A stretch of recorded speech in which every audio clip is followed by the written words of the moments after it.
숨겨진 복지 혜택을 알기 쉽게 전달하는 KGS 복지특파원 김기자입니다. 우리 일상생활 중에 중요한 것 중 하나가 바로 은행 업무입니다. 간단하게 입금 출금 거래를 하기도 하고 송금을 하기도 하고 적금을 들기도 하는데요. 우리가 은행을 통해서 금융거래하는 이유는 비교적 안전하다는 생각 때문인 것 같습니다.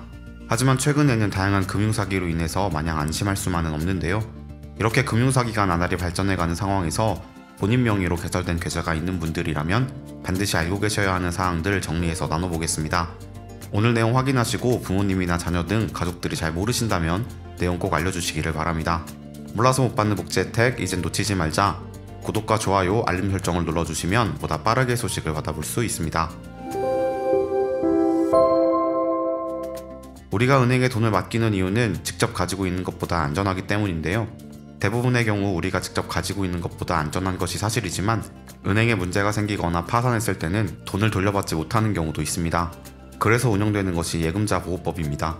예금자보호법은 간단히 말해서 금융기관이 망하면 정부가 직접 금융기관을 대신하여 지급을 보증한다는 법입니다. 예금자보호법은 원금보장이라는 완전히 다른 이야기인데요.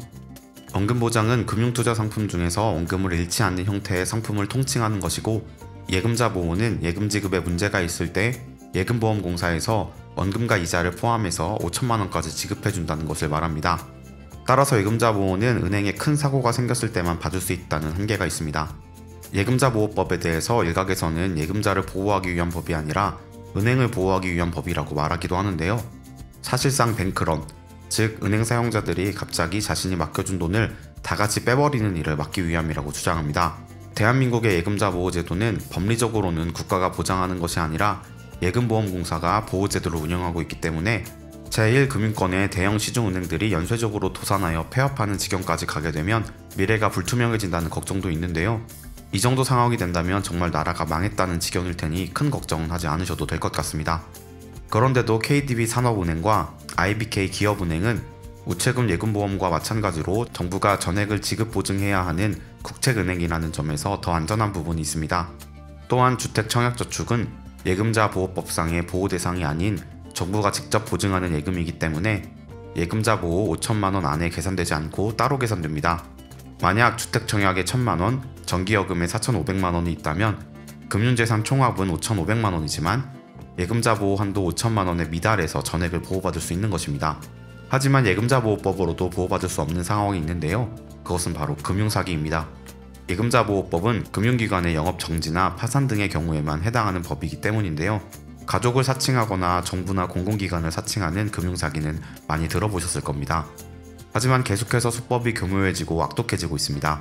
요즘에는 가족의 부고문자를 이용하는 금융사기도 많아지고 있습니다. 부고문자 사기는 스마트폰을 해킹하기 위한 바이러스 링크를 클릭하게 하는 다른 사기와 전혀 다르지 않지만 사람들의 마음을 이용한다는 점에서 더 악독한 것 같은데요. 어떤 이유라도 문자로 출처가 불분명한 링크가 왔다면 클릭하지 말아야 합니다. 잘못 클릭했을 경우 휴대전화에 저장되어 있는 개인정보가 모두 탈취당할 수 있고, 주민등록증, 면허증 등 신분증이 저장되어 있다면 그것 또한 해킹당할 수 있습니다. 최근에는 AI를 통한 금융사기도 늘어나고 있는데요. 가족의 목소리를 AI를 통해서 학습시킨 다음에 가족을 사칭해서 돈을 입금하라는 전화를 걸기도 합니다. 정말로 갈수록 무서워지는 것 같은데요. 만약 이런 식으로 금융사기를 당했다면 금융기관이나 수사기관이 나서기 전에 본인이 직접 해야 할 일이 있는데요. 만약 A은행의 통장이 피해를 보았다면 같은 개인정보로 인해서 가지고 있는 다른 모든 계좌 또한 피해를 볼 수 있습니다. 그래서 피해를 봤다는 것을 알게 된 순간 바로 본인 명의 계좌 일괄지급정지를 신청하는 것이 중요합니다. 현재 우리나라에서는 월 평균 41,000건의 본인 계좌 일괄지급정지 신청이 이루어진다고 합니다. 월에 약 4만 명의 분들이 금융사기를 당하고 있다고 봐도 무방한 수치이기 때문에 일괄지급정지 신청 방법 반드시 알고 계셔야 합니다. 본인 계좌 일괄지급정지는 자신이 어떤 은행에 어떤 계좌를 가지고 있든지 상관없이 신청 한 번으로 모든 계좌 지급을 막는 것인데요. 기존에는 개별 금융기관에 연락해야 했지만 22년 12월부터 본인 명의로 개설된 모든 계좌를 지급정지할 수 있는 서비스를 시행했습니다. 본인 명의 계좌 일괄지급정지는 인터넷과 개별 은행 모두에서 진행할 수 있는데요. 가장 쉬운 방법은 가까운 금융기관 영업점이나 고객센터에 방문하셔서 피해 사실을 신고하신 후에 본인 계좌 일괄지급정지를 신청하시는 것입니다. 인터넷으로는 어카운트 인포 홈페이지에 접속하시면 바로 가능합니다. 대부분의 금융기관에서 해당 서비스를 신청받고 있기 때문에 모든 분이 이용할 수 있습니다. 우리가 알고 있는 19개 은행사와 23개의 증권사, 그리고 농협, 수협, 신협, 새마을금고, 우정사업본부, 산림조합중앙회, 저축은행 중앙회에서도 가능합니다.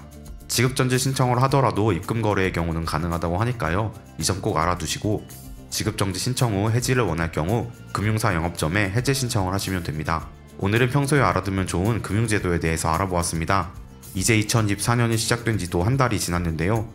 올해는 여러분들의 통장에 복이 쏙쏙 쌓여가는 한 해가 되셨으면 좋겠습니다. 놓치는 혜택이 없도록 숨겨진 정보를 찾아 나서는 복지특파원, 저 김 기자가 앞으로도 도움되는 소식 전달해 드리도록 하겠습니다. 채널 구독과 좋아요, 알림 설정 부탁드리며 더 좋은 정보로 찾아뵙겠습니다. 지금까지 KGS 복지특파원 김 기자였습니다.